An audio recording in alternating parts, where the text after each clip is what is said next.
धन सतगुरु तेरा ही आसरा। आप देख रहे हैं फेथ वर्सेस वर्डिक्ट में डॉक्टर मोहित इंसा। परम पूजनीय संत डॉक्टर गुरमीत राम रहीम जी इंसा के अनुयायी उनकी सोच व सच्चाई इस प्रोग्राम के माध्यम से आप सभी देखते जानते व परखते हैं। तो आप सबका आज के इस लाइव डिस्कशन में बहुत बहुत स्वागत है जी। धन सतगुरु तेरा ही आसरा। सत्संग जी, बाकी चर्चाएं तो हमारी चलती रहती हैं। असली नकली मसले पे तो हम आपको बार बार हर तरह से किसी न किसी तरीके से कोई ना कोई चीज़ दिखा के ये यकीन दिलाते रहते हैं।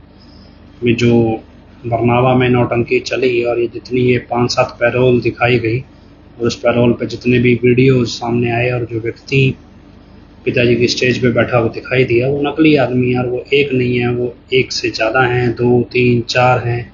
और संभवतः वो कौन कौन से व्यक्ति हैं उसके बारे में भी आपको समय समय पर शक जाहिर करते हुए हमने बताया है। हालांकि वेदा की मैनेजमेंट की तरफ से आज तक एक बार भी इस बात की पुष्टि नहीं की गई है कि बरनावा में जो शख्स दिखाया जाता है कैमरे पे वो असली है।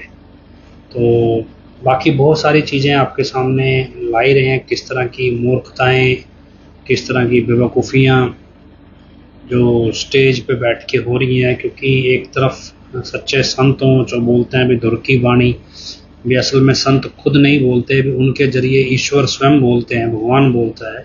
और एक तरफ एक आम आदमी गंदगी का पुतला जो अपने दिमाग से चतुर चालाकी करके बोलने की कोशिश कर रहा है और इसी बकवास करता है, ऐसे ऐसे अजीबोगरीब बेतुकी बातें जिसका कोई सिर पैर नहीं है। भी हम चौंकड़ी मार के बैठेंगे तो हमारा नीचे टांगों की ऑक्सीजन की सप्लाई कट जाएगी। भी हम ध्यान में बैठेंगे तो हमारे शरीर का डीएनए बदल जाएगा।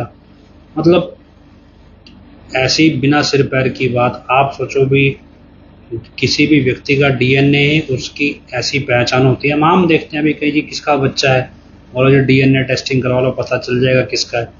अभी ये व्यक्ति बोले जी नाम जपने से डीएनए बदल जाएगा। मतलब बेतुकी चीज़ें जो हैं, एक से एक मन बकवास, वो हम देखते आ रहे हैं और आपके सामने परोस भी रहे हैं। पता नहीं जिन लोगों ने, जो लोग इसको सुनते हैं या इसके उस कार्यक्रम में जाके ताड़ी बजाते हैं इसकी बात पे, उनको क्या समझ में आता है और कैसे समझ में आता है, या फिर ताड़ी बजाने के लिए स्पेशल उनको बुलाया जाता है वहाँ पे भी जब भी वो कोई बात बोले आपने ताड़ी बजानी है।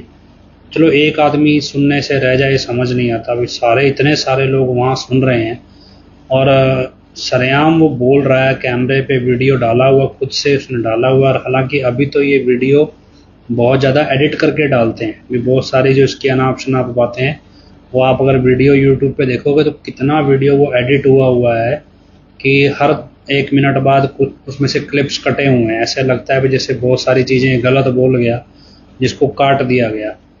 तो अभी तो इतनी सारी चीज़ें काटने के बाद, इतनी प्रूफ रीडिंग के बाद ये वीडियोस डलते हैं और तब ये हाल है। इस तरह की बेवकूफ़ी हैं तो आप अंदाज़ा लगाओ भी मैनेजमेंट की अपनी रूहानियत की समझ और एक आम इंसान के तौर पे भी उनकी समझ कैसी है। मतलब रूहानियत तो चलो बड़ी चीज़ होगी, एक आम इंसान के तौर पे एक व्यवहारिक चीज़ें हैं उसमें भी उनकी समझ इतनी घटिया है भी उनको समझ नहीं आ रहा भी जिस वीडियो को हम परोस रहे हैं उसमें कितनी बकवास की हुई है उसने और कैसे ये है, कैसे मतलब क्या कहें। कोई अगर डीएनए जैसे अगर लिख रहे हैं एक सरोज बालाजी भी डीएनए 50% माता 50% पिता का होता है। डीएनए होता क्या है और क्या ये असल में कई बार पता नहीं होता कि पिताजी भी डीएनए को लेकर जिक्र करते थे। तो डीएनए को आप इस तरह समझो, डीएनए एक फैक्ट्री है शरीर की और जो जिससे शरीर बनता है, ये शरीर को बनाती रहती है। अब मान लो हमारे चोट लग गई कहीं पे तो उस हिस्से की जो कोशिकाएं हैं वो खराब हो गई, गल गई या छिल गया स्किन, तो नई स्किन कैसे आएगी वहाँ पे। कोई जख्म हो गया तो नई चीज़ बन जाती है वहाँ पे, नई चमड़ी आ जाती है। ऐसे ही हमारे शरीर में कुछ ना कुछ, जैसे हम सख्त काम कर रहे हैं, मान लो जोर से हाथ मारा किसी पे तो हाथ के ऊपर की कुछ कोशिकाएं ख़त्म हो गई तो अंदर से वो नई बनती रहती हैं। हर चीज़ शरीर में धीरे धीरे नई बनती रहती है टाइम के साथ। तो वो कौन बनाता है, तो उसका जो मेन एलिमेंट है जो बनाता है उसे डीएनए कहते हैं। डीएनए होता कैसा है, एक बांस की सीढ़ी होती है, आप इस तरह समझो भी जैसे हम देखते हैं बांस की सीढ़ी ऊपर चढ़ने के लिए होती है, उस सीढ़ी को एक कोने से पकड़ो, ऐसे घुमा दो, मतलब इस उल्टा घुमा दो, एक को ऐसे घुमा दो, तो ऐसे घुमा दोगे तो उसे डी इस तरह का स्ट्रक्चर होता है डीएनए का। अब ये करता क्या है, ये डीएनए जो मान लो बांस के बीच के जो डंडे जुड़े होते हैं, ऐसे दो लंबे बांस के बीच में जो सीढ़ियां डंडे जुड़े होते हैं, वो एक तरह से स्ट्रैंड होते हैं डीएनए के। उसके वो ऐसे मतलब ये डंडा है तो उसको बीच में से काट लो तो उसके अंदर प्रोटीन स्ट्रक्चर बनता है, वो बन बन के निकलता रहता है।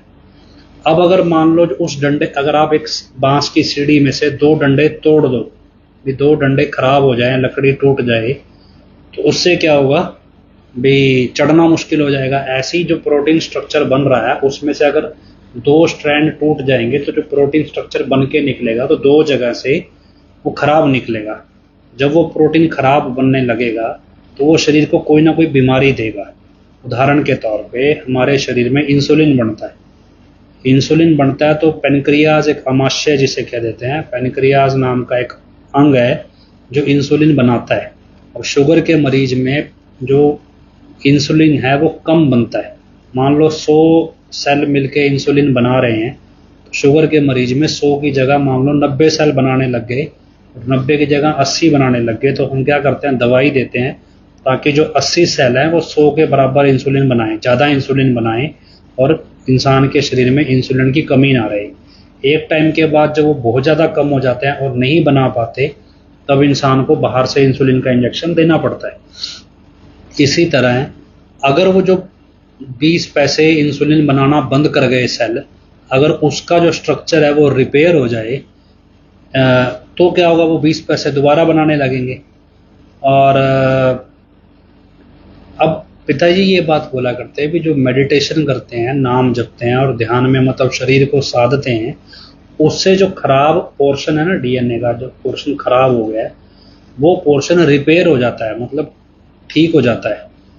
कहाँ तो एक डीएनए के एक स्ट्रैंड का पोर्शन खराब हो गया और वो ठीक होना, कहाँ शरीर के डीएनए का बदल जाना, जमीन आसमान का फर्क है।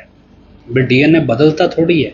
पिताजी ने एक साइंटिस्ट को बोला था, जब एक साइंटिस्ट पिताजी के पास आया तो इस बारे में चर्चा चली, तो साइंटिस्ट को बोला था भी इस तरह की रिसर्च करो भी जो ये डीएनए खराब हो जाता है बीच में कुछ स्ट्रैंड्स, और उससे बीमारी, जैसे इंसुलिन नहीं बन रहा, किसी के मान लो खून कम बनता है, किसी की जितनी ज़रूरत है उतना एचबी नहीं रहता, कम बनता है ख़ास तौर पे लेडीज़ में, और किसी के कोई चीज़ कम, किसी के कोई ज़्यादा, किसी के थायराइड की प्रॉब्लम हो जाती है, कम बनता है थायराइड, किसी के ज़्यादा बनने लगता है। तो ये सारी चीज़ें क्या है, कोई ना कोई पार्ट पोर्शन छोटा मोटा खराब हो जाता है। तो उतने पोर्शन को अगर रिपेयर कर दिया जाए, या फिर गला हुआ जो पोर्शन है वो बाहर निकल जाए शरीर से और उसकी जगह नया आ जाए, तो ये सारी बीमारियां जड़ से ठीक हो सकती है। और वैसे नहीं, ये बीमारियों की जीवन भर दवाई चलती रहती है। थायराइड की दवाई जीवन भर चलती है, शुगर की दवाई भी लंबा चलती है, बीपी की दवाई लंबी चलती है। तो ये सारी चीज़ें ठीक हो सकती हैं अगर पिताजी बोलते ध्यान साधना में, मेडिटेशन में कोई अपना शरीर साधने लगे, उसकी आम तौर पर सुमरण करके नहीं, जो प्रॉपर साधना होती है, अभी कॉन्सेंट्रेट करना होता है। एक तो चलते फिरते हम नाम जप रहे हैं, वो अलग, वो फिर अलग तरीका है, एक साधना शरीर को, वो अलग तरीका है। तो ये सारी चीज़ें पिताजी बताया करते थे। अब ये उसकी खिचड़ी कहाँ से कहाँ बना रहा है, क्योंकि इसको किसी भी तरह से आप साइंटिफिक नहीं कह सकते भी डीएनए चेंज हो जाएगा। और ऐसा नहीं है अभी, जैसे मान लो हमने बोल दिया कोई बात तो फिर ये बाद में क्लैरिफिकेशन भी देते हैं। मान लो पहले इन्होंने 25 मार्च का वो कर दिया, भंडारा बना दिया, और जब हमने ग्रंथ का दिखा दिया, अभी देखो ये 31 मार्च 1974 की डेट है, अरे 25 मार्च 1973 बोल रहा है। फिर उसके बाद थोड़े दिन बाद कोई प्रोग्राम हुआ होगा, उसका जो प्रोग्राम हुआ उसमें क्या बोल रहा है, कह जी साल ऊपर नीचे होगा कोई फर्क नहीं पड़ता, लिखने में ऊपर नीचे हो गया तो क्या हो गया, इससे कोई फर्क नहीं पड़ता। मतलब सफाई देनी क्यों पड़ रही है, इसका मतलब उसे पता है कि मैंने पहले झूठ बोल दिया। तो अभी अर्श फोगाट लिख रहा है भी चेंज का मतलब ठीक होने से है, भी ऐसा है। फिर ये उसको समझा के आओ कि जब वो ये बात बोलता है तो वो ये समझाए, उसे घंटा नहीं पता डीएनए होता क्या है। तो इकोनॉमिक्स का मास्टर है वो, और एक दूसरा जो ड्रामेबाज लेके आता है उसको उसको गाय की धार निकालने के अलावा कोई काम नहीं आता। उन्होंने भाषण देना पता नहीं कहीं से सीख लिया, डीएनए का एबीसीडी नहीं पता इनको। और चले पिताजी की डिस्कशन होती थी मॉलिक्यूलर बायोलॉजी के साइंटिस्ट के साथ इन चीज़ों पे। एक बार मेरे को भी मौका मिला, पिताजी यूएस के जो साइंटिस्ट थे, आपको बताऊं मैं भी, जो एमएसजी हर्ट स्टडी थी एक, आप देखोगे भलाई कार्यों में ना एमएसजी हर्ट स्टडी आती है, तो एमएसजी हर्ट स्टडी की जो टेक्निकल जिम्मेवारी थी वो मुझे सौंपी गई थी जब मैंने डेरा में नौकरी ज्वाइन की। तब उसमें क्या है भी साइंटिस्ट रिसर्च करते थे, यहाँ से डाटा अमेरिका जाता था। बाद में शाम को कई बार पिताजी के साथ बैठ के भी उनकी डिस्कशंस चलती थी। और जब आप उस डिस्कशन, क्योंकि वो डिस्कशन आम संगत के बीच में तो हुई नहीं है, जब आप वो डिस्कशन अगर सुनी होगी किसी ने, जो क्योंकि बहुत गिनती के लोग थे, लेकिन मैं आपको इतना समझा सकता हूँ, अगर आप वो डिस्कशन सुनोगे तो आपको ऐसे लगेगा यार इतना ज़्यादा मेडिकल की नॉलेज पिताजी रखते हैं कि आपने सुना होगा पिताजी एक बताया करते भी, एक साइंटिस्ट को उन्होंने बताया था भी जो ब्लड है हार्ट से वो राइफल की गोली की तरह घूमते हुए निकलता है ब्लड जो है। अब इसने उसकी खिचड़ी कुछ और बना दी थी, वो मेरे को वीडियो उन्होंने डिलीट कर दिया। इसके कई वीडियोस तो वो डिलीट करते जा रहे हैं, जो जो वीडियोस हम पकड़ लेते हैं वो वीडियो डिलीट ही कर देते हैं इसका, यूपी वाले का। तो कई बार तो कुछ काट देते हैं पोर्शन और कहीं डिलीट कर देते हैं। तो ऐसे मतलब उसमें पिताजी ने जब वो बताई वो चीज़, तो वो चीज़ इतनी सिंपल नहीं थी, वो इतनी डेयर टेक्निकल थी। जब वो डिस्कशन चली और बाकायदा अंग्रेज भी आए हुए थे। एक बार तो एक में आप एक कंपनी का नाम देखना, GE इलेक्ट्रॉनिक्स के नाम से कंपनी है, जी और E, G for got, E for elephant, GE electronics के नाम से एक कंपनी है। और उस कंपनी का CEO आया था पिताजी से मिलने बाकायदा। और वो CEO जब वहाँ जो डिस्कशन चला उस मीटिंग में मैं भी बैठा था, तो डॉक्टर शानेमीत जी उनको अटेंड कर रहे थे। तो जब आप डिस्कशन सुनते और पता चलता भी हाँ भी पिताजी के साथ, मतलब बताओ डॉक्टर भी जब डिस्कशन करते हैं ना तो इतना मज़ा आता है भी, आपको लगता है भी आप किसी अनजान व्यक्ति से बात नहीं कर रहे भी, उसको आपको बेसिक्स बताने पड़ेंगे मेडिकल के। इसको बेसिक्स छोड़ो, इसको ये नहीं पता डीएनए होता क्या है, डीएनए को पॉजिटिव एनर्जी मिलेगी, फिर वो डीएनए पूरी बॉडी को एनर्जी भेजेगा, मतलब कोई पता हो भी डीएनए का काम क्या होता है। तो चलो खैर, ये अर्श फोगाट जी हैं तो इनको थोड़ा ज़्यादा ज्ञान लगता है, हो सकता है आज इनको सिखा के भेजा गया हो, तो इनको थोड़ा इग्नोर ही करें तो बढ़िया है। बाकी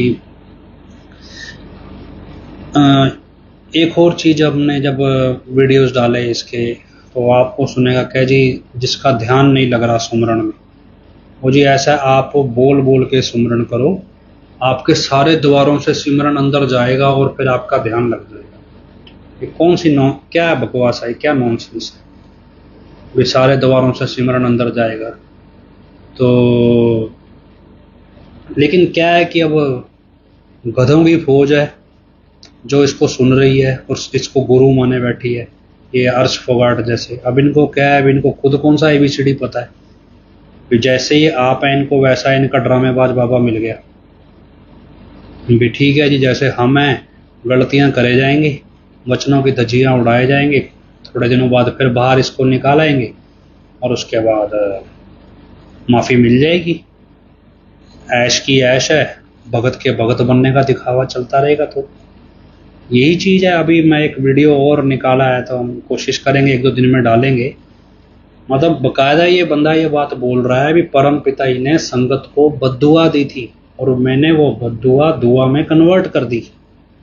मतलब पिताजी कितनी बार सत्संगों में ये बात बोलते हैं कि संत कभी किसी को कोई बद्दुआ, छोड़ो कुछ किसी के बारे में बुरा सोचते तक नहीं।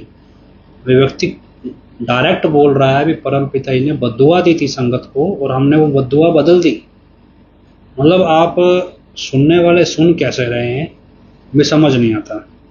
बाकी क्या है, खैर कोई नहीं, अय्याश किस्म के लोग हैं, इनको अय्याशी करना और सिखा दिया है उसने। इंसान इंसान के बीच में कौन सा आत्मिक प्यार पैदा करके इनको अय्याशी करने के रास्ते सिखा के गया है। और उसके बाद जब इसको छेड़ दो फिर चिल्लाने लगता है मैं ही गुरु हूँ, मैं ही गुरु हूँ। जैसे वो किराए पे लाए होते ना किसी का मर जाए बैन पीटने वाले, तो वैसे मतलब चिल्लाने लगता है। फिर क्या इतना मतलब बेसब्रा इंसान कह सकते हैं कि इतना बदतमीज बेशरम ढीठ भी। और ये भी पता चल गया उसको भी, हमें ये भी पता है भी ये है कौन, और इसको ये भी पता है भी घर जाके 4 जूत मार भी सकते हैं भी फिर भी। तो लेकिन क्या है कि चलो चल रहा है। हम तो आप जब सुनो तो आप ये देखना, आप इसको मत देखो ये तो क्या है चल 4 पैसों के लिए काम कर रहा होगा कोई भिखारी, पैसे की कमी है, पैसे का लालची होगा। लेकिन इसको सुनने के बाद आप ये अर्श फोगाट जैसों के दिमाग का आंकलन करना भी, ये क्या, ये किस तरह की सोच वाले बंदे हैं जो इसको सुन रहे हैं। भाई आपको पिताजी के सत्संगों में एक अक्षर की भी गलती नहीं मिलेगी। और एक वो होता है चलो कोई टंग स्लिप है भी, एक आधा वर्ड कोई फ्लो में गलत निकल गया, फंबल हो गया, वो उसको करेक्ट कर लिया। ये क्या होता है, सेंस ही बदल दिया। भाई आप कितनी चीज़ें हैं, पिताजी बोलते हैं भी संत बद्दुआ नहीं देते, ये बोलता भी देते हैं, और फिर उस संत उसको बदल भी देते हैं, ना चाहें तो नहीं बदलते। मतलब लॉजिक है, तुक है। उसके बाद इसका अगर वो भी सुनोगे ना, अभी ये आप मतलब एक प्रोग्राम में ये भी बताता है, वो उन्होंने शायद कुछ डिलीट कर दिया, तो कि भाई अंदर की चढ़ाई कैसे होती है, और पहले सूरज आता है जी, फिर ये आता है, फिर वो आता है। वो क्या जी मतलब अगर आप पिताजी का सत्संग सुनोगे तो पिताजी बोलेंगे पहले number step 1, step 2, step 3, step 4। ये क्या बोल रहा है, step 3, step 1, step 4, step 2, step 5, ये इस तरह बोल रहा है। मतलब पता हो तो बोले। मतलब हम कहें भी आपने चंडीगढ़ से दिल्ली जाना है तो आपको जी पहले अंबाला आएगा, फिर करनाल आएगा, पानीपत आएगा, फिर दिल्ली आएगा। अब ये रास्ता सिखा रहा है भी चंडीगढ़ से पहले पानीपत आएगा, फिर अंबाला आएगा, फिर सोनीपत आएगा, फिर करनाल आएगा, फिर दिल्ली आएगा। मतलब कॉमन सेंस, चलो एक तो होता है अभी रूहानियत की सेंस तो बड़ी तोप कह सकते हैं हम, कॉमन सेंस भी ना हो बंदे के अंदर भी। एक कॉमन जैसे एक मानसिक रोगी होता है ना, भी मानसिक रोगी कोई पागल है, नशे करने वाला बंदा है जिसको जाके स्टेज पे बिठा दिया, तो उस तरह का है। एक का तो क्या है ऐसे मोटा ही मारता रहता है बार बार, आप गौर से देखना भी ऐसे बार बार इसका एक कंधा ही ऊपर उठता रहता है। क्यों, उसका वो एक्सीडेंट में खराब हुआ है थोड़ा सा, जो इसको बिठाया जाता है।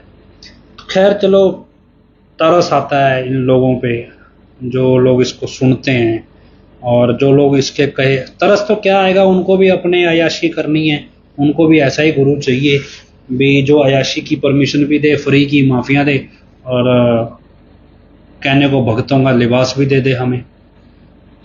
तो खैर ये सारी चीज़ें हुई, अब हम आगे चलते हैं। तो इलेक्शन चल रहा है, और याद हमने शुरुआत में आपसे कहा था कि ये दौर बदलेगा, और किस स्पीड से बदल रहा है ये आप सबके सामने है।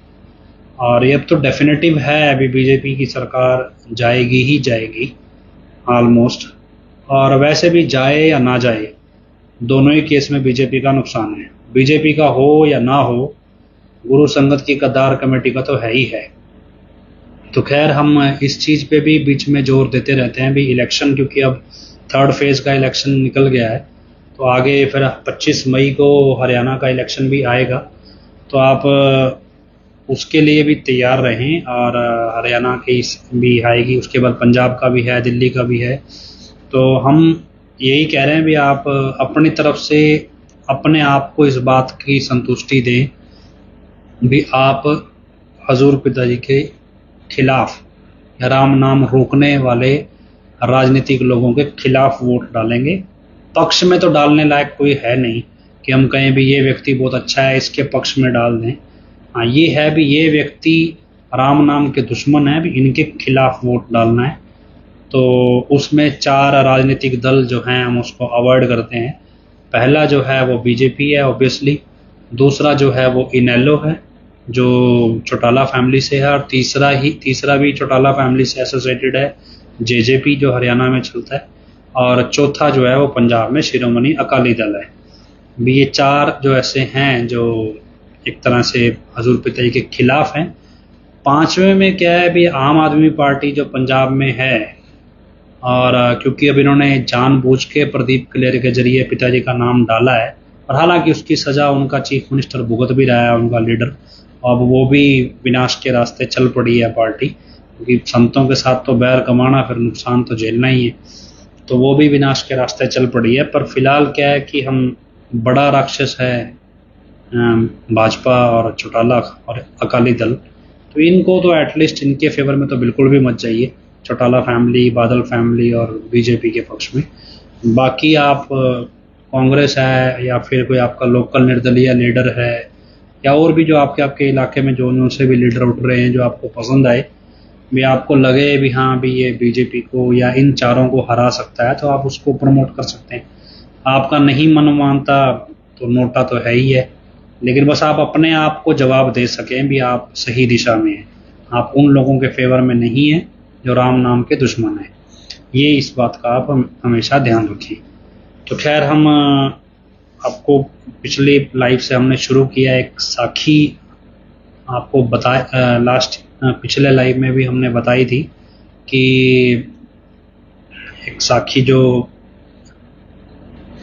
यूपी दरबार में पिताजी जब सबसे पहले सत्संग करने गए अकेले गुरुगद्दी पे आने के बाद, और किस तरह से डेरा प्रबंधकों ने उनको नीचा दिखाना चाहा पुलिस के सामने, पुलिस में गिरफ्तार करवाना चाहा, सेवादारों के सामने नीचा दिखाना चाहा, और कैसे वो सारी चीज़ें उल्टी पड़ती चली गई।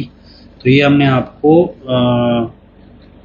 दिखाया, उसमें बताया था सॉरी लास्ट टाइम। तो अब अगली साखी एक जो हमारे कविशर अंकल हैं बलवीर ढिल्लों जी, तो उनके फेसबुक पे वो डालते हैं, हम उसको अपने फेसबुक पेज पे भी शेयर करते रहते हैं। दूसरी साखी जो उन्होंने बताई है वो एक DT 28 सेवादार था। तो क्या है कि हजूर पिताजी जैसे यूपी दरबार जाया करते, तो वहाँ का एक सेवादार था, अच्छा सेवादार था, जैसे सेवा करता था। तो अब पिताजी का अगर आप व्यक्तिगत तौर पे जाएंगे, क्योंकि अभी हम गुरु के तौर पे पेश आते हैं, मतलब गुरु हैं हमारे, हम शिष्य बन के पेश आते हैं, या हम तो मतलब हाथ जोड़ते हैं आस्था में। लेकिन जब आप व्यक्तिगत तौर पे पर्सनल लेवल पे जो पिताजी से डीलिंग में उतरोगे, तो पिताजी एक बहुत साधारण व्यवहार रखते हैं, मतलब ऐसा कोई हाई प्रोफाइल नहीं रखते। तो उसमें क्या है, अभी वो सबकी सुनते हैं, कोई राय देना चाहता है उसकी राय भी लेते हैं, मतलब अपनी नहीं चलाते ऐसे इतनी। तो ऐसी कोई सेवादार था तो उसकी भी राय ले लेते थे, उसकी भी सुनते रहते थे, उसकी बात मान भी लेते थे, और उसको लगा भी पिताजी तो मेरे पे डिपेंडेंट है, मेरे हिसाब से ही चलते हैं। तो एक दिन क्या हुआ, पिताजी जब बरनावा डेरे गए तो उसने अपने इलाके में अपने घर पे खाने का इंतज़ाम कर लिया, अपने इलाके में बोल दिया भी आज मैं गुरुजी को अपने घर पे लेकर आऊँगा। सारा खाने का लगभग 50-60-100 लोगों का खाने का इंतज़ाम किया, और हजूर पिताजी के पास आ गया कि जी आज आपका जैसे सुबह खाया तो दोपहर का खाना हमारे घर पे है, तो आप आ जाना। मतलब एक तो होता है रिक्वेस्ट होता है, एक होता है ऑर्डर, एक होता है भी आप आ ही जाना बस। तो भी उसको था अभी मना कर ही नहीं सकते मुझे। अब क्या है कि ये एक अहंकार की भाषा होती है गुरु के सामने। तो हजूर पिताजी ने कहा भी ये आपको पहले पूछना चाहिए था, टाइम लेना चाहिए था, अभी ऐसे थोड़ा ही चले जाएंगे, और अभी आप टाइम ले लेते। तो उसने कहा जी ना जी आना पड़ेगा, मेरा तो सारे इलाके में पता है सबको, मैंने तो पूरा इंतज़ाम किया हुआ है, आप आपके सारे सेवादार सारे आओ, सबके खाने का इंतज़ाम किया है। अब असल में क्या है, वो बोझ हजूर पिताजी के सम्मान में कम और एक इलाके में अपनी पैंठ बनाने के लिए ज़्यादा था। तो हजूर पिताजी को उसने कई बार कहा, लेकिन हजूर पिताजी ने मना कर दिया। तो उसको लगा भी ये तो बेइज्जती हो जाएगी। तो फिर आखिर में हजूर पिताजी ने जब ये देखा भी थोड़ा ज़्यादा नाराज़ हो जाएगा, तो कहते भी ठीक है, अभी हमारी तरफ से एक सेवादार को हम भेज देते हैं, भी आप उनको हमारी तरफ से खाना खिला दो। खाना खा लिया, समझ लो हमें खाना खिला दिया। तो लास्ट में इस बात पे वो सहमत हो गया, तो पिताजी ने एक सेवादार को भेजा। सेवादार का नाम जो परम पिताजी ने रखा हुआ है DT 28, उसका असली नाम क्या है मुझे भी नहीं पता, लेकिन डेरे में हम DT 28 ही नाम सुनते आए हैं। तो वो DT 28 को हजूर पिताजी ने भेज दिया भी चलो जाके खाना खाया। अब वो DT 28 चला गया वहाँ पे हजूर, वो दृढ़ विश्वासी सेवादार था बहुत ज़्यादा।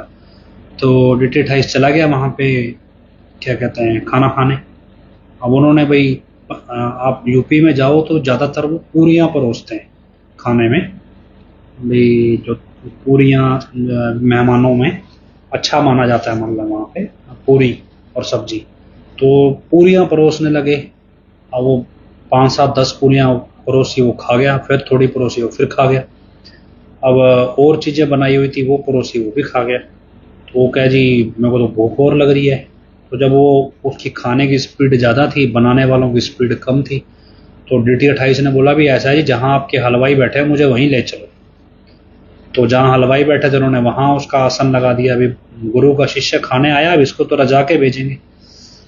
तो अब वो करते करते करते खाना खिलाए गए, खिलाए गए, खिलाए गए। तो जितने 50 60 100 लोगों का खाना बनाया था, वो DT 28 सबका खाना खा गया, एक अकेला ही। हालांकि ये खाना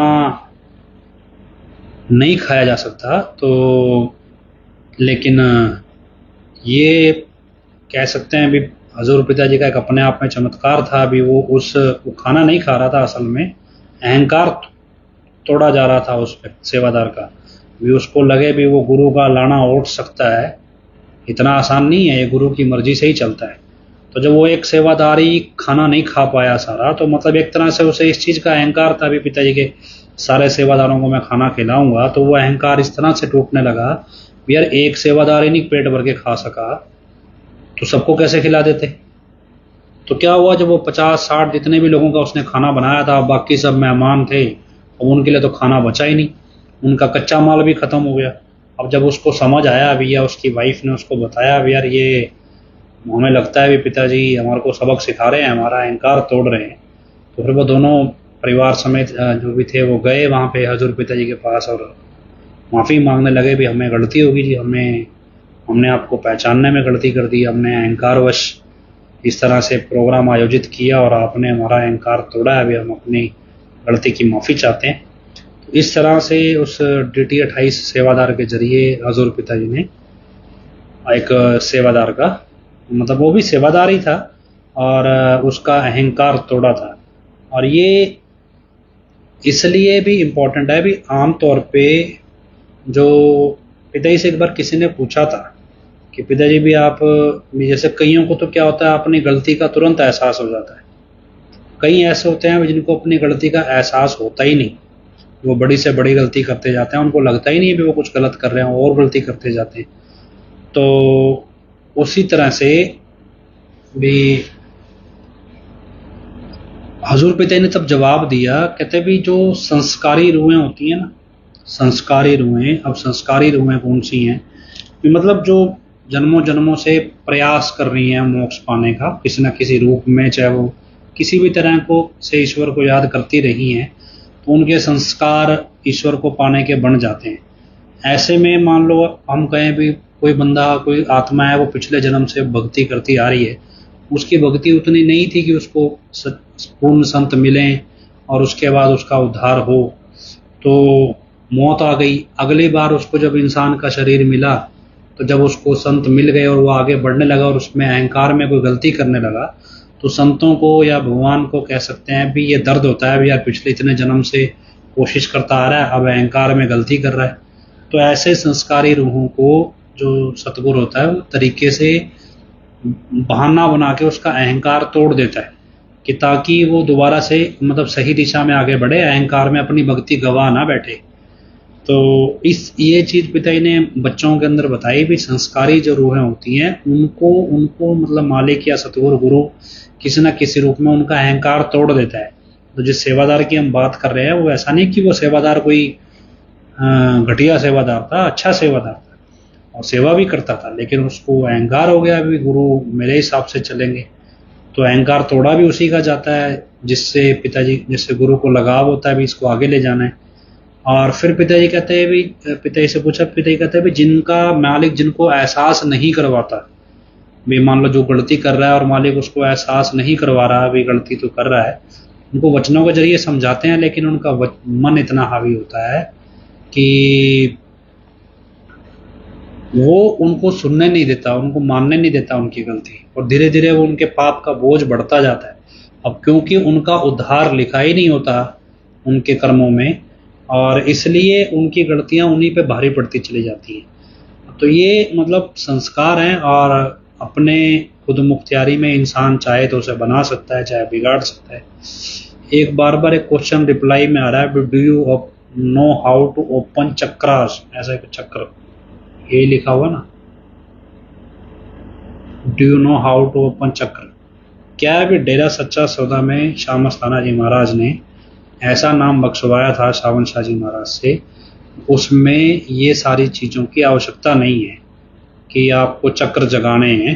तो उसमें यही था भी आप ध्यान साधना में बैठो, तो जैसे जैसे आपका शरीर सधता जाएगा, आप खुद ब खुद आपकी आत्मा उड़ारी, मतलब जो जो भी मतलब उसमें ध्यान की प्रक्रिया में चलता है आगे प्रोसेस, वो चलेगा, उसमें आपको चक्र जगाने की कोई ज़रूरत नहीं है अलग अलग। तो ये चीज़ मतलब पिताजी अक्सर बताते रहे हैं, इसलिए डेरा सच्चा सौदा में हजूर पिताजी अपने सत्संगों में कभी यह चक्र जगाने की, खोलने की या बंद करने की कोई शिक्षा नहीं देते हैं, क्योंकि डेरा सच्चा सौदा में श्याम अस्थाना जी महाराज ने ये वचन पहले ही करवा लिए थे सावन शाह जी महाराज से, या कह लो सावन शाह जी महाराज ने उनको बख्शे थे कि सच्चे सौदे के मुरीद को जो नाम लेगा उसका एक पैर यहाँ दूसरा सचखंड, मतलब वो डायरेक्ट एक तरह से ट्रैवल कर सकता है सचखंड में, उसको ज़रूरत नहीं है ये चक्कर जगाने की या ये हर चीज़ पे फोकस करने की, उसका सारा फोकस सिर्फ एक ही चीज़ पे रहेगा। तो ये कोई उसको मतलब उसको स्टेप्स पे वेट करने की या स्टेप्स कंप्लीट करने की, हम कहें भी बेंचमार्क कंप्लीट करने की ज़रूरत नहीं है। तो इसलिए हमें कोई पता ही नहीं है अभी ये चक्कर कैसे खोले जाते हैं, कैसे जगाए जाते हैं। तो इसलिए जिसको जगाने हैं, वो जिसको सीखने हैं वो सीखता रहे, ना हमें सीखने ना हमें जगाने। तो खैर कोई और आपका सवाल हो, कोई काफ़ी समय से हमने सवाल जवाब नहीं लिए हैं और आज मेरे पास समय है, तो कोई सवाल आपका हो, अगर आप कोई पूछना चाहो तो हम उस पर चर्चा कर सकते हैं। और बाकी एक साखी आज भी शायद डाली है बलवीर अंकल जी ने, और वो भी शायद बरनावा साइड की है, वो भी पूरी नहीं डाली है, अधूरी है, एक पार्ट डाला है उसका।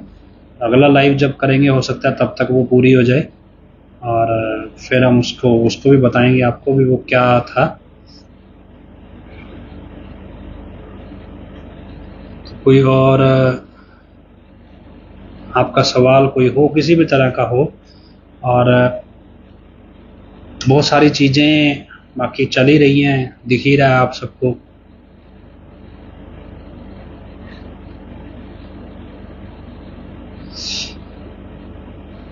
तो अर्श फोगाट जी बार बार थोड़ा ज़्यादा उतावले हुए हैं।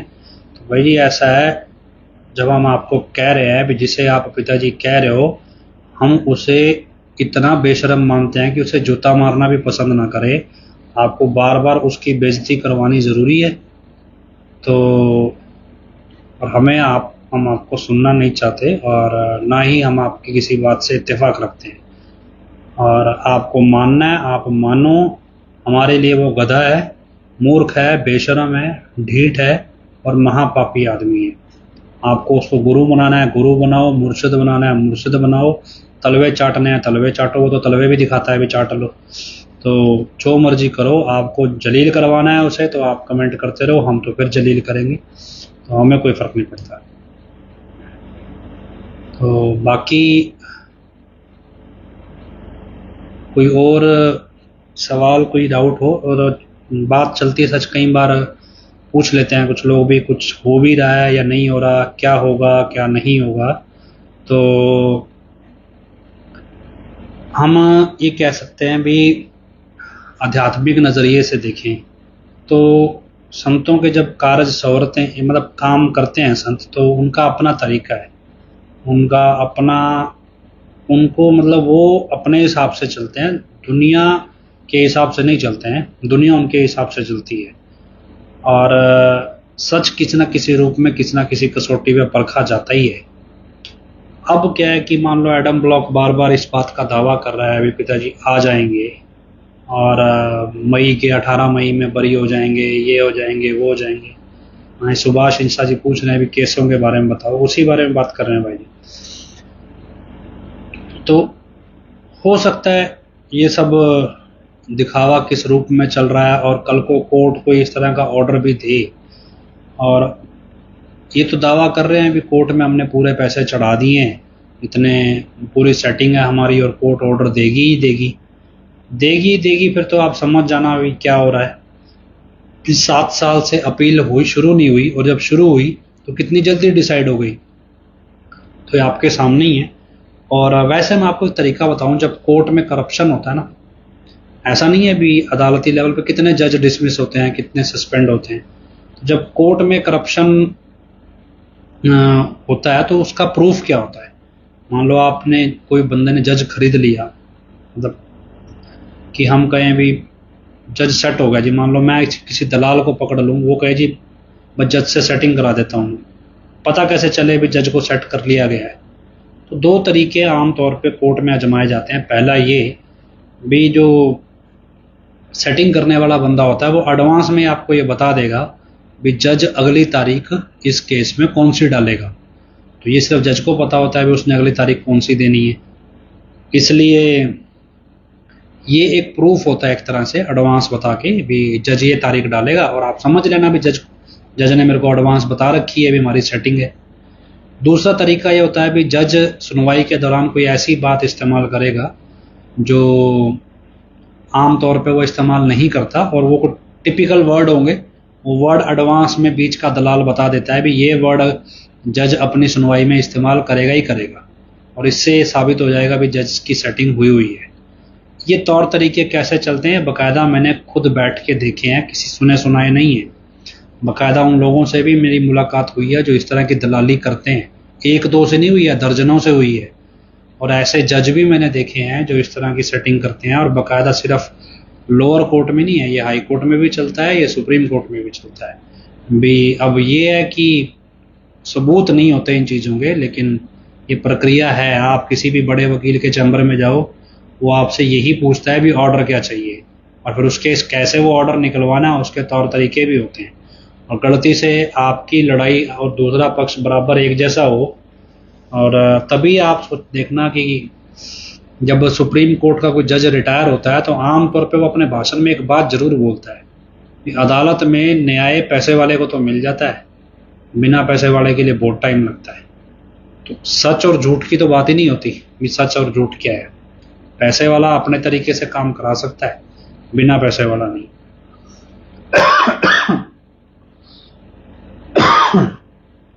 कोर्ट की भी अपनी रिस्ट्रिक्शन होती है। कोर्ट ऐसा नहीं है, अगर कोर्ट को पता भी हो भी अन्याय हो रहा है तो भी कोर्ट बहुत सारे और पहलू भी देखती है। उदाहरण के तौर पे पूरे देश को पता है भी नरेंद्र मोदी भ्रष्ट आदमी है, पूरे देश को पता है भी ये एक छोटी सोच का आदमी है और एक मुसलमान लोगों से नफरत करता है, और उसके राज में बहुत सारे मुसलमानों की हत्या भी हुई है, बहुत ज़्यादा मुसलमानों को बदनाम किया गया। किसान आंदोलन में भी हम रवैया देखते हैं। ऐसा नहीं है भी सुप्रीम कोर्ट ये बात नहीं जानती, पर ऐसा नहीं है कि वो संज्ञान लेके नरेंद्र मोदी के खिलाफ इंक्वायरी नहीं बिठा सकती। सब कुछ है, लेकिन कोर्ट ये भी देखती है कि अगर संज्ञान लेके इंक्वायरी बिठाई तो जिस राजनीतिक पोस्ट पे वो व्यक्ति बैठा है उसका अपना जनाधार या अपने लोगों के साथ जो नेटवर्क है, वो नेटवर्क कितनी तबाही मचाएगा सिर्फ एक ऑर्डर की वजह से। तो ये चीज़ भी कोर्ट कैलकुलेट करती है। जब आप किसी भी मामले में जब उतरते हो ना, खास तौर पे जन साधारण के मामलों में, तो कोर्ट ये चीज़ भी देखती है कि किस तरह से क्या कितना इम्पैक्ट सोशल लेवल पे आएगा कि जिस व्यक्ति के खिलाफ वो फैसला दे रहे हैं। तो वो सारी चीज़ कैलकुलेट होती हैं, और उस नज़रिए से भी कोर्ट को देखा जाता है। ये नहीं कह सकते हम भी 100% जज करप्ट ही होते हैं, लेकिन जितना आपसे मेरा वास्ता पड़ा है, मान लो मेरा वास्ता अगर 10 जजों से पड़ा है तो मुझे 10 में से 8 करप्ट ही मिले हैं, 2 ईमानदार मिले हैं। और ईमानदार भी ऐसा नहीं है, एक तो ऐसा जज था जो इतना ईमानदार था तो वो मरने को तैयार था लेकिन गलत करने को तैयार नहीं था। ऐसा नहीं है, ऐसे जज भी होते हैं, लेकिन ऐसे भी होते हैं और ऐसे ऐसे कमीने भी मिले हैं जो मतलब 1000 बंदा मरवाने को तैयार होंगे, लेकिन पैसा दे दो तो कोई भी ऑर्डर ले लो, ऐसे भी मिले हैं। तो ऐसा नहीं है। बाकी जो केस हजूर पिताजी के चल रहे हैं, देखो आप, हम आध्यात्मिक दुनिया में जीने वाले लोग हैं। हम डेरे में रूहानियत सीखने आए, हम ना तो यहाँ पे कोर्ट की धाराएं सीखने आए थे, ना यहाँ पे कानून व्यवस्था सीखने आए थे, वो तो समाज वैसे ही सिखा देता है। और ना हम यहाँ पे राजनीति सीखने आए थे, हम यहाँ सीखने आए थे सिर्फ और सिर्फ रूहानियत, अपना परलोक कैसे संवारा जाएगा वो सीखने आए थे। पिताजी ने हमारे को एक तरीका बता दिया, अभी अगर आपकी कोई समस्या है तो आप 2 महीने घंटा सुबह घंटा शाम नाम जपो। अगर आपकी कोई समस्या है, और वो समस्या मतलब किसी और, ऐसा नहीं है अभी आपको जी मेरी समस्या है जी मुझे नशा नहीं मिल रहा और 2 महीने नाम जपो तो नशा मिलने लगेगा।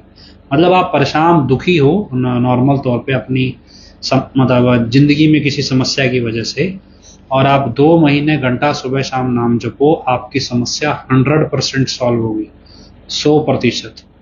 जब पिताजी 2 महीने के नाम जपने में 100% समस्या हल करने की गारंटी देते थे, तो क्या हम ये मान लें पिताजी की अपनी समस्या हल नहीं हो सकती थी? तो क्या है भी, संतों के तौर तरीकों में हमें सिर्फ रूहानियत देखनी है भी। संत, इसका मतलब क्या है, कोर्ट ने पिताजी को जेल नहीं भेजा, ये सामाजिक दृष्टिकोण है बुराई का। अगर संत के दृष्टिकोण से, संत खुद हमें छोड़ के गए हैं क्योंकि हमने उनकी सुनना बंद कर दिया। कोर्ट का दृष्टि, आप सामाजिक तौर पे देखो जी, कोर्ट के राजनीति चली, किसी ने पिताजी को फंसाने की कोशिश करी, ये सब चीजें अलग हैं। मैंने अपने ही केस में देख लिया ना, मेरे केस में जिस हिसाब से एडम ब्लॉक ने प्लानिंग की थी, ऐसा कोई तरीका नहीं था कि पुलिस मेरे को बरी कर देती 9 दिन के अंदर। बावजूद इसके एक ऑफिसर अड़ गया कि वो निहायती ईमानदार था, इसलिए उसने स्टैंड ले लिया भी मैं तो बरी करूंगा और मेरी ये पावर में है, और इसके लिए चाहे मुझे ऊपर का अफसर कहे चाहे ना कहे, मैं फिर भी बरी करूंगा। हालांकि उसके ऊपर के अफसर ने उसे मना नहीं किया, लेकिन उसने उससे पहले ही ये तय कर लिया था कि मैं बरी करूंगा। उसके बाद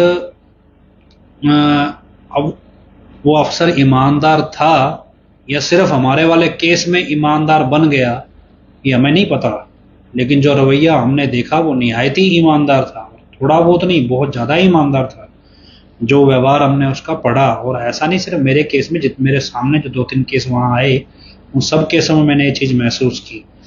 तो कहने को भी पिताजी जब हमारे जैसे, जिसमें 4-5 साल से पहले जिस केस में जमानत ही नहीं है, और चाहे कुछ भी आपके पास से बरामद ना हुआ हो और आपके ऊपर केस पड़ जाए फिर भी जमानत नहीं है, उसमें कोई अफसर अपने आप ही स्टैंड ले जाए भी नहीं जी ये तो गलत हो गया, अभी मुझसे पाप हो गया, और मतलब अफसर हमसे माफ़ी मांगे भी हमसे पाप हो गया जी, हमने आपको गिरफ्तार कर लिया, बाकायदा माफ़ी मांगे, तो ये कोई साधारण बात है? हालांकि उसकी कोई गलती नहीं थी, उसको जो उसके सामने परिस्थितियां थी उसने उसी के हिसाब से काम किया, उसने कानून के दायरे से बाहर जाके काम नहीं किया।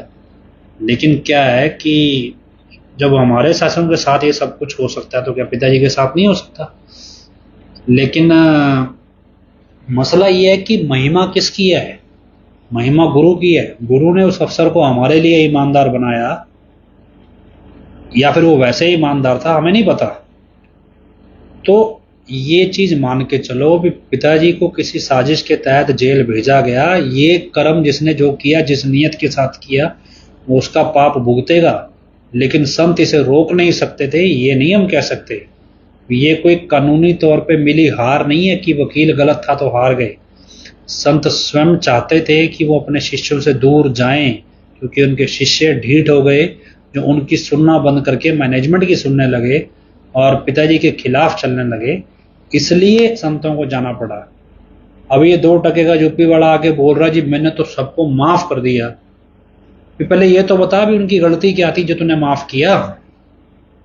मतलब वो खुले तौर पे बोल रहा जी तुमने बुराइयों की, पाप की अति कर दी थी, और भी मैंने माफ कर दिया तुमको, तो भी ऐसी कौन सी अति हुई थी, किसने की थी वो अति पाप की? मुझे मेरे जीवन में याद आता है मैंने 3 परहेज में कोई गलती नहीं करी, तो अति क्या थी, कौन सी अति थी भी जो माफ कर दी? पता तो चले भी। लेकिन क्या है कि जबरदस्ती। फिर बोला जी परम पिता ने तो बद्दुआ थी मैंने दुआ दे दी। परम पिता ने क्या बद्दुआ दी थी भी? सोना है कह के तुरगा आवांगा यार कलनू, क़यामत दा शोर करसा पड़ के तलवार कलनू। पहले तो गधे को ये बात बताओ भी ये कवाली परम पिता ने प्रवान की है, ये किसी और की लिखी हुई है? भी ये परम पिता ने तो अपनी रचनाओं में जगह दी है, परम पिता जी के अपने वचन नहीं है ये कवाली आप पढ़ोगे, इस कवाली के आखिर में आपको इसके राइटर का नाम भी मिलेगा जिसने कवाली लिखी है। लेकिन क्या है कि अब इसको ये भी नहीं पता है परम पिताजी ने कवाली प्रवान की है। जब पिताजी हजूर पिताजी जब ये बताते हैं कई बारी, तो आप गौर से सुनेंगे तो कुछ वचनों के बारे में तो हजूर पिताजी बोलते हैं परम पिताजी के वचन है, कुछ में पिताजी बोलते हैं परम पिताजी ने ये वचन प्रवान किए हैं, मतलब मंजूर किए हैं। जैसे हम कहते हैं भी, जैसे जो शेख फरीद जी थे शायद, या कोई ऐसे कोई थे, तो गुरु बनने से पहले उनकी कोई जो शिक्षाएं थी, या कह लो भी उनकी कोई ऑब्जर्व या जो भी थे उनके साहित्य था, तो उसको मतलब संतों ने प्रवानगी दी बकायदा, क्योंकि वो परफेक्ट थी अपने लिखे जाने में। और इसलिए ये चीज़ें आप बहुत कम ऐसे भक्त होते हैं जिनकी लिखी हुई चीज़ों को संत प्रवानगी दे देते हैं। आमतौर पे बहुत मुश्किल है परफेक्ट लिख पाना, तो ये प्रवानगी दी हुई है परम पिता जी ने। ये वचन तो परम पिता जी ने नहीं किए, तो बहुत पहले लिख दी गई कवाली। तो लेकिन क्या है कि अब अगर ये बोल रहे हैं कि वचन हशमत शाह जी, हाँ ये हशमत शाह जी की लिखी हुई है, और भी कई कवालियाँ हशमत शाह जी की आप देखो ना भी। एक ये जो एक पीर जो मेरा मन नहीं, एक वो कवाली है जे सोनिया दीद दिखा दे में, ऐसा कुछ है, या फिर जिसमें वो आती है सतगुर मेरा जिस राह निकले उस तरफ नु मेरा सा निकले, ओदे दरते जे हशमत शाह निकले जिंद असल टिकानी हो जावे, जे सोनिया दीद दिखा दे में साड़ी ईद सुहानी हो जावे। अब ये कवाली हशमत शाह जी की लिखी हुई है, परम पिता ने अपनी रचनाओं में जगह दी है अपने ग्रंथों में, लेकिन इसका मतलब ये नहीं है उन्होंने उनका नाम हटा के अपना नाम जोड़ दिया। परम पिताजी के जो भजन लिखे हुए हैं उनके आखिरी अंतरों में आपको परम पिताजी का नाम भी आएगा, लेकिन जो ये कवाली है इसमें परम पिताजी का नाम नहीं है आखिरी में, ये प्रवान की हुई कवाली है। आप गौर से देखो आपको दिख जाएगा। लेकिन क्या है भी वो आपके यूपी वाले को ये बात पता नहीं है। और दूसरा क्या है भी, एक हमने और वीडियो डाला था उसका, उसमें वो क्या बोल रहा है कि ग्रंथ जो हैं वो सबसे पहले ऊपर से टपके, जब कोई भी नहीं था उससे पहले के वेद थे भी। अभी कौन से वेद थे पहले के पता नहीं। अभी क्यों वो ये बात बोल रहा है आपको ये भी बता देता हूँ। क्योंकि क्या है कि जब इंसान की उत्पत्ति हुई तो उसको ऊपर से लैंग्वेज व्याकरण सिखा के भेजी थी क्या, ये संस्कृत लैंग्वेज सिखा के भेजी थी पैदा होने से पहले भगवान ने, भी नीचे जाके तूने ये भाषा बोलनी है। भाई इंसान जब पैदा हुए पूरी धरती पे कहीं ना कोई बढ़ते गए होंगे, तो हर जगह अलग अलग भाषा पनपी, बात करने के तरीके पनपे, फिर वो भाषा वो भी उसकी लिपि बनी और उस व्याकरण बना, जो भी बना धीरे धीरे पनपी। इंसान बनने से पहले वेद कौन सी भाषा में आए? वेद लिखे गए होंगे अगर तो भाषा भी होगी उनकी कोई भाषा, जब धरती पे थी ही नहीं और कौन सी भाषा में लिखे गए वो। लेकिन क्या है अभी, अब कॉमन सेंस हो तो ना हो, लेकिन क्या है लकीर के फकीर है, अड़ियल हैं, ढीठ हैं ना जी। ये तो फिर भी असल में क्या है, जो हिंदू के नाम पे पाखंडवाद परोसते हैं ना, हिंदू धर्म के नाम पे, वो असल में यही चीज परोसते हैं। अभी ब्रह्मा ने भाई साहब 4 वेद बना के नीचे भेजे और उसी वेद के हिसाब से सृष्टि बनी। असल में क्या है भी, वो ये दिखाते हैं भी आंसर पहले या क्वेश्चन बाद में, भी आंसर पहले आया क्वेश्चन बाद में आए। ऐसा हो सकता है भी किसी सवाल का जवाब पहले आ जाए सवाल बाद में आए। असल में क्या है कि सिरसा शहर में सिकंदरपुर गांव कहाँ है जी, जी सिरसा शहर में, जी सिरसा आप एंटर करोगे बाईपास से, तो जो आप हिसार वाली साइड से आओगे, जैसे ही बाईपास कटता है, बाईपास से सिरसा शहर की तरफ रास्ता कटेगा जीटी मेन रोड से, हाईवे से, जो पहला गांव राइट की तरफ आएगा वो सिकंदरपुर ही आएगा। तो खैर हम बात कर रहे थे भी जो हिंदू धर्म के पखंडी है ना वैसे परोसते हैं। अभी सवाल बाद में आया, जवाब पहले आया। असल में जब इंसान धरती पे आया, धरती पे आके उसने भाषा पनपी, भाषा पनपने के बाद उसने जानना चाहा कि भाई ये सब हम कौन है, कहाँ से आए हैं, कैसे आए हैं। तब उन्होंने रिसर्च शुरू की, रिसर्च शुरू करी। किसी संत आए धरती पे, उन्होंने ध्यान मतलब बताया, थोड़ा बहुत बताया, फिर लोगों ने ध्यान साधना की, तपस्या की, उस तपस्या से इन रहस्यों को जाना। जो ऋषि मुनि थे या महर्षि जो भी थे जिन्होंने ग्रंथ लिखे, उन रहस्यों को जानने के बाद उन्होंने उस ग्रंथ को लिखा भी ये सृष्टि का जो ढांचा है कुछ इस तरह का है और कुछ इस तरह से ये आगे चलेगा। ये सारा ढांचा उन्होंने अपनी तपस्या करके देखा। मतलब पहले सवाल था, उसके बाद वो जवाब आया, जवाब उन्होंने लिखा। ये क्या बोलता है, क्योंकि जो आम तौर पे धर्म की जो भी परिभाषा ना वो दो हिस्सों में चलती है। एक हिस्सा कहता है जी हमें किसी गुरु की जरूरत नहीं है, हम तो किताब पढ़ के सारा कुछ समझ जाएंगे। दूसरा हिस्सा कहता है भी गुरु की जरूरत तो है और किताब खुद ही कह रही है भी गुरु के बिना गति नहीं है। लेकिन क्या है कि अब जो किताब पे फोकस रहने वाले बंदे हैं वो फिर भगवान के रिप्रेजेंटेटिव बन जाते हैं और फिर उसकी फीस लेते हैं, पाखंड चलाते हैं। हमें पैसे दो, हम बताएंगे भगवान कैसे सोचता है, किस समस्या का भगवान कैसे समाधान करता है, इसकी हमें फीस दो। तो इसलिए जो कॉन्सेप्ट होता है भी जो नहीं मानते कि संत धरती पे आ सकते हैं, वो यही कॉन्सेप्ट डेवलप होता है क्योंकि उनको धंधा चलाना है।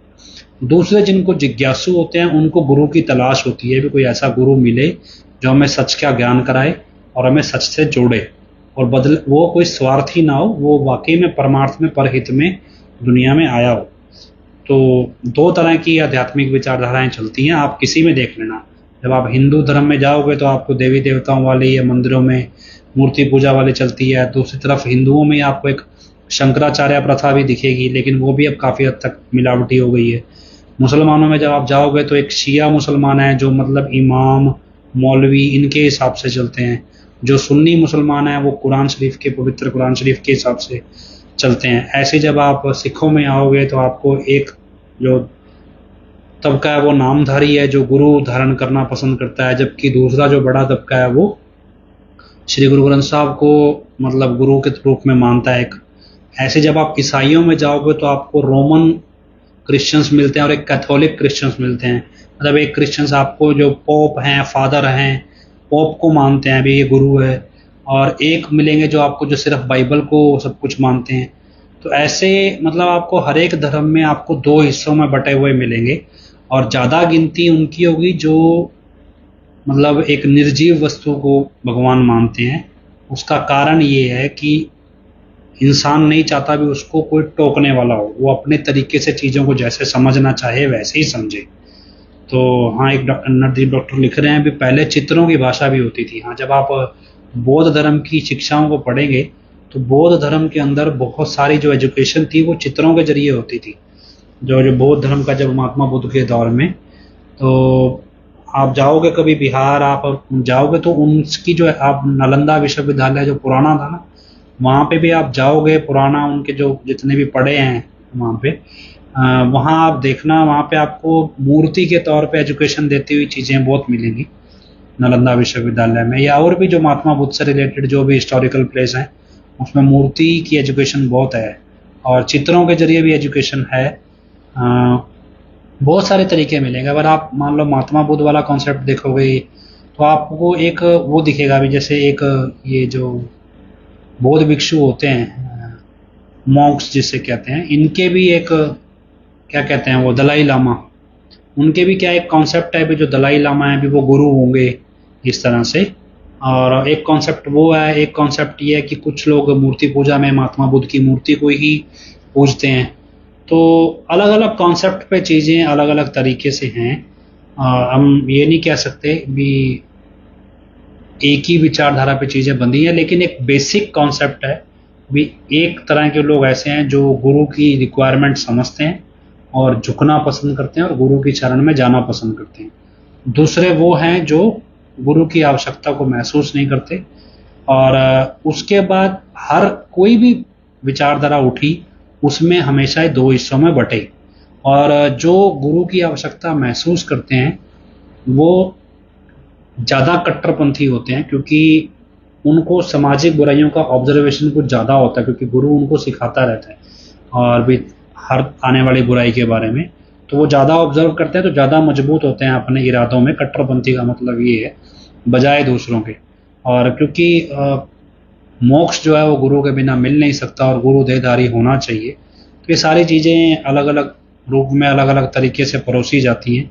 इसके अलावा जैसे बहुत सारे आपको हिंदुओं में क्या है, बहुत सारी वैरायटी मिलेगी जो हिंदू धर्म में है। उसमें क्या है, अभी जहाँ आपकी आस्था का टोकरा है रखना चाहो वहाँ पर रख दो। जैसे मतलब आप केदारनाथ जाओगे या जैसे जो पहाड़ों की तरफ जाओगे, कैलाश पर्वत की तरफ बढ़ोगे, केदारनाथ बद्रीनाथ या कैलाश पर्वत की तरफ, तो वहाँ जो शिव की आराधना है वो प्योरिटी की तरफ जाती है। मतलब प्योर चीज़ों से आराधना होती है, आपको प्योर फूल शाकाहारी चीज़ों से। जैसे जैसे आप नीचे बंगाल तक आओगे तो ऐसे भी आपको शिव के मंदिर मिलेंगे जहाँ पे बकायदा शराब चढ़ाई जाती है, जहाँ पे नॉनवेज चढ़ाया जाता है। तो मतलब क्या है, आपको हिमालय से लेके बंगाल तक कहते हैं भी जैसे जैसे गंगा आगे बढ़ती है वैसे वैसे मैली होती चली जाती है। तो इसी तरह से यहाँ पे ये आस्था का टोकरा जिसने जहाँ टिकाना है वहाँ टिका दो। ऐसी समाज में जो लोग नकली गुरु बनते हैं वो यही देखते हैं भी इंसान क्या चाहता है। इंसान जो गलतियां करना चाहता है और उससे होता है कि मुझे भगवान कोई टोकने वाला ना हो इन गलतियों पे, तो वो उन गलतियों को धर्म की भाषा में सही बना के परोस देते हैं। जैसे आप यूपी वाले को देखो, वे अपने वो पिताजी कभी भी लड़का लड़की की दोस्ती को किसी मायने में भी जायज़ नहीं ठहराते थे। एवं सेवादारों में, आईटी विंग में, डेरे की पूरी व्यवस्था में बाकायदा भाइयों और बहनों को अलग अलग किया गया हुआ सारा ये मर्यादा डेरे में रही है। इवन जो आईटी विंग के सेवादार भी थे उनको था जिनके व्हाट्सएप ग्रुप में भी बहनें और भाई अलग अलग होते थे। तो लेकिन क्या है, भी अब मन सबके अंदर है, आशिकी सबको करनी है। आशिकी का मतलब जो हम ये कह सकते हैं, जो जिस तरह की चलती है दुनियादारी में, तो बहुत सारे तौर तरीके चलते हैं। अब ये आवश्यकता है किसकी, आज के यूथ की। और संत क्या है, संत बुराई के सामने झुकते नहीं। अब यूपी वाले को ये समझ आ गया भी आज के यूथ को अगर अपने हिसाब से काम करवाना है तो भैया इनकी थोड़ी बहुत इनकी कहीं भी रखनी पड़ेगी। तो उसने तरीके से इनको ये बता दिया भी कोई फर्क नहीं पड़ता, भी अगर आपका आत्मिक प्यार है तो आप दोस्ती रख सकते हैं। पिताजी बोलते हैं आप मुंह बोली बहन मुंह बोला भाई भी ना बनाओ, और ये बोल रहा जी इंसान इंसान का आत्मिक प्यार। मतलब पिताजी बोल रहे हैं भी आत्मा क्या है, ये आत्मा भगवान मान लो इतना, ये प्रकाश का पुंज है, इसमें से एक छोटा सा पीस तोड़ दिया जाए वो आत्मा है, उस भगवान का अंश है आत्मा। उसकी प्रीत भगवान के ओरिजिनल सोर्स से ही होएगी। एक टुकड़ा दूसरे टुकड़े से आपस में प्रीत कैसे कर सकता है। लेकिन अभी यूपी वाला बता रहा है क्यों, क्योंकि उसको पता है भी आज के यूथ की डिमांड है कि उसको इस तरह की फ्रेंडशिप से रोका ना जाए, और इसको रूहानियत के अंदर बना के परोस दिया। यही चीज अभी थोड़ी देर पहले एक लड़का नाम भूल गया, फुगाट था, वो इसी चीज को क्या है भी उनको लगता है भी उनके अनुसार चीजें अब सही है। पहले पिताजी ज्यादा रिजिड थे, अब थोड़े फ्लेक्सिबल हो गए हैं, इसलिए अब इनको वो कंफर्टेबल जोन लगने लगी है। जबकि संत कभी बुराई के सामने झुकते थोड़े ही। पिताजी ने कभी कहा भी इस चीज को कभी प्रमोट नहीं किया। पिताजी ने बोला भी ये गंदगी है, भारतीय संस्कृति बहुत बढ़िया है। खुद वो अपने कार्यक्रम में बोल रहा है यूपी वाला कि भी लिव इन रिलेशन विदेशों में तो अच्छा है, ठीक है। मतलब ये चीज ऐसी है भी आप कैसे पता नहीं, क्योंकि संत कभी किसी भी रूप में किसी भी बुराई के सामने नहीं झुकते। और शिष्य को ये समझना पड़ेगा। इसलिए अगर दुनिया में मैं आपको दो तीन गुरु के नाम बताता हूँ जो बने हुए हैं। एक आपको श्री श्री रविशंकर है, और एक सदगुरु नाम से है, और एक और है वो तिलक नाम नहीं मुझे पता, बहुत बड़ा तिलक लगाता है, तो इंग्लिश बोलता है काफ़ी। नाम नहीं मुझे पता। तो मैंने इन तीनों के लेक्चर काफ़ी सुने हैं। तो जब आप इनके लेक्चर सुनोगे ना, तो ज़्यादातर ये कई बार इंग्लिश में करते हैं, जो सदगुरु है और ख़ास तौर पे एक और है वो लंबे टीके वाला, रविशंकर उतना नहीं करता, वो उसका फोकस थोड़ा अलग डायरेक्शन में होता है।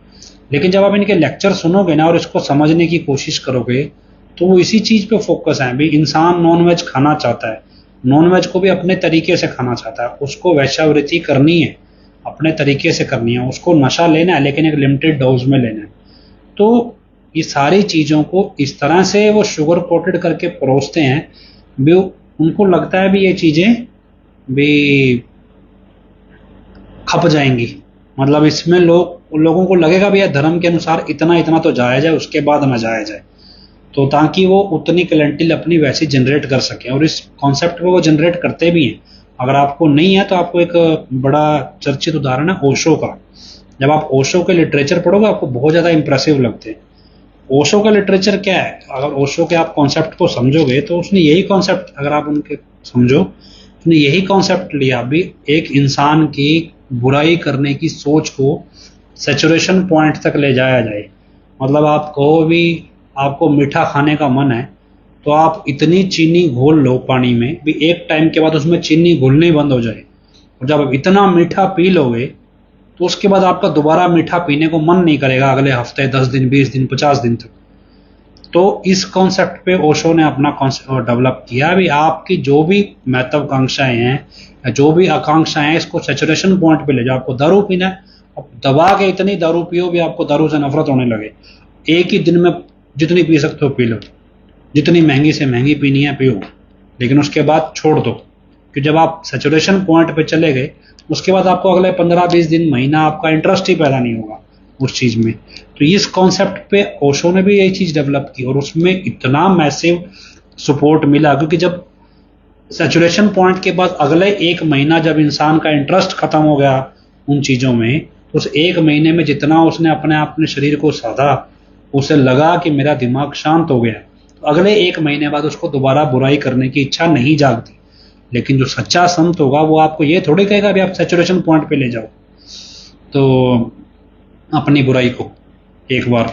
लेकिन क्या है कि जो बुराई है, अगर आप शांत तो हो जाएगा, आप परेशान हो तो शांत भी हो जाएगा, लेकिन एक स्टेज पे जब आपका बुराई करने का दोबारा मन करेगा तो आप बुराई फिर करोगे, आपका मन हावी होगा, क्योंकि मन तो काबू नहीं ना हो रहा है, आपका शरीर सध रहा है, आप कॉन्फिडेंट हो, मन नहीं काबू आता।